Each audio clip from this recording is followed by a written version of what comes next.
नमस्कार सबैमा।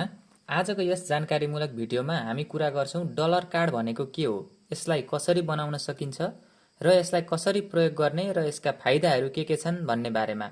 आजको यो भिडियो एकदमै सरल र सबैले बुझ्ने गरी हुनेछ। आउनुहोस् सुरु गरौं। डलर कार्ड भनेको के हो? डलर कार्ड भनेको एक प्रकारको प्रिपेड कार्ड हो जसमा नेपालबाटै नेपाली रुपियाँलाई डलरमा रूपान्तरण गरेर अमेरिकी डलरमा लोड गर्न सकिन्छ।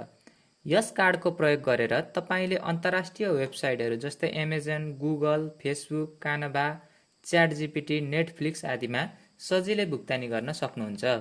अझ साधारण रूपमा भन्दा डलर कार्ड भनेको अनलाइन ग्लोबल पेमेन्ट की हो जसको मद्दतले तपाईले सुरक्षित र कानुनी रूपमा विश्वभर कारोबार गर्न सक्नुहुनेछ।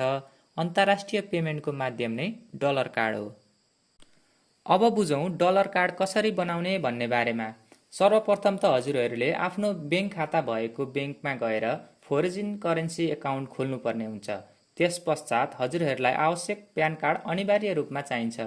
यदि प्यान कार्ड छैन भने पहिले प्यान कार्ड बनाउनु होला। त्यसपश्चात एउटा फर्म भरेर सजिलै डलर कार्ड प्राप्त गर्न सक्नुहुनेछ। यो कार्ड बनाउँदा हजुरहरूलाई बैंक अनुसार 500 देखि 1000 सम्म शुल्क लाग्न सक्छ। साथै त्यसपश्चात पनि बैंक अनुसार डलर कार्डमा पैसा टपअप गर्दा, क्रस बोर्डर कारोबार गर्दा र थप ट्रान्जेक्सन फीहरू पनि लाग्ने गर्दछ। अब जानौं डलर कार्डको प्रयोग र फाइदाका बारेमा। साधारणतया यो अन्तर्राष्ट्रिय भुक्तानीको लागि हो। यस कार्डको प्रयोगले अन्तर्राष्ट्रिय भ्रमण गर्दा, नेटफ्लिक्स, अमेजन प्राइम जस्ता सब्सक्रिप्सन लिन, फेसबुक एड्स, गुगल एड्स जस्ता सामाजिक सञ्जालमा एड्सहरू रन गर्न, अन्तर्राष्ट्रिय अनलाइन सपिङ गर्न, डोमेन होस्टिङ, क्लाउड सर्भिस आदि खरिद गर्न, अन्तर्राष्ट्रिय फ्लाइट, होटल आदि बुक गर्न सक्नुहुनेछ। यसका मुख्य फाइदा भनेको घरमै बसेर इन्टरनेसनल पेमेन्ट गर्न सकियो भने कन्ट्रोल स्पेन्डिङ लिमिटले फ्रड रोक्न मद्दत गर्दछ। अनलाइन बिजनेस, फ्रिलान्सिङ र आइटी रिलेटेड कामहरूका लागि अत्यन्त उपयोगी भएको छ।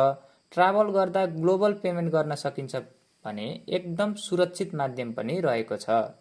यस्तै जानकारीमूलक भिडियोका लागि भिडियोलाई लाइक, कमेन्ट र च्यानललाई सब्स्क्राइब गर्न नबिर्सिनुहोला। अर्को भिडियोमा फेरि भेटौँला। हस्त, धन्यवाद।